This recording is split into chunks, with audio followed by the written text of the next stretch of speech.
Okay, I just finally got this thing hot enough to switch the high temperature switch off, but I ran out of recording time.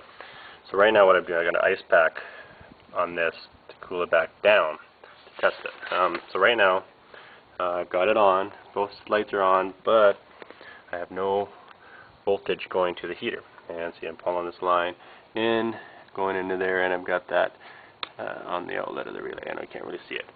But so what I'm testing here, so right now the heater is turned off, even though it's still hot from just having it on just a little while ago. It's still amazingly hot. So I'm just cooling this down here to show how it will come back on once it's cold. And these temperature switches, they have still quite hot. They have a like, even though it's 120F is when it opens, it doesn't close again until I think it's the delta T, maybe it's 110, so it has to cool down before it'll turn back on.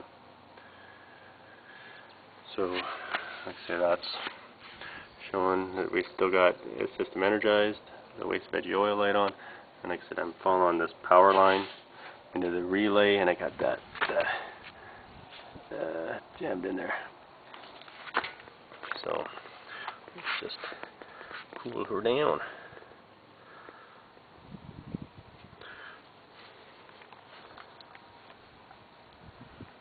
And once it gets cool again, the temperature switch will kick back on.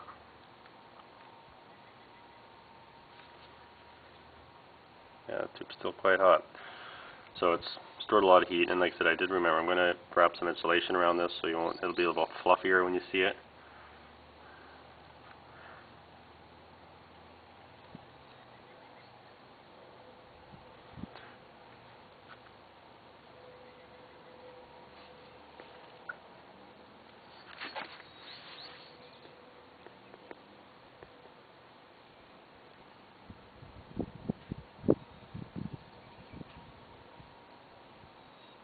I like that high temp switch. It just definitely prevents anything from ever going wrong. It's taking a little while to cool now. This tube's still quite hot. Going at this end, but not at that end.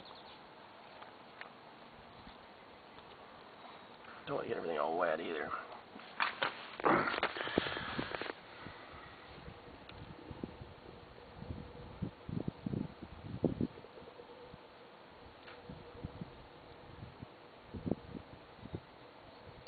There you go.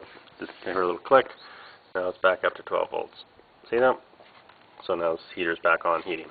So if I were to take this away and allow it to go overheat again, it'll shut itself off. But I don't know if it will. It'll probably take a little while to overheat again because I cooled it off.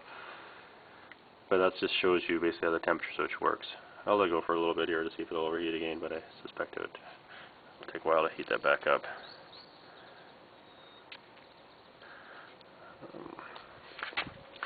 So that's the system. Like I said, I know you do have a lot of wires here. And really, this is really just means to test it, and then you'll install it in your system and your truck.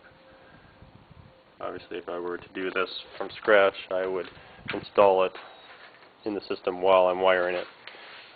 I wouldn't end up with a big mess, and then run the wires where you need them.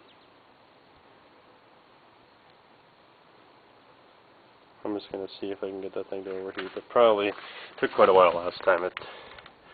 You really rely on conduction. Yes, it's definitely hot. It's still quite cool at this end.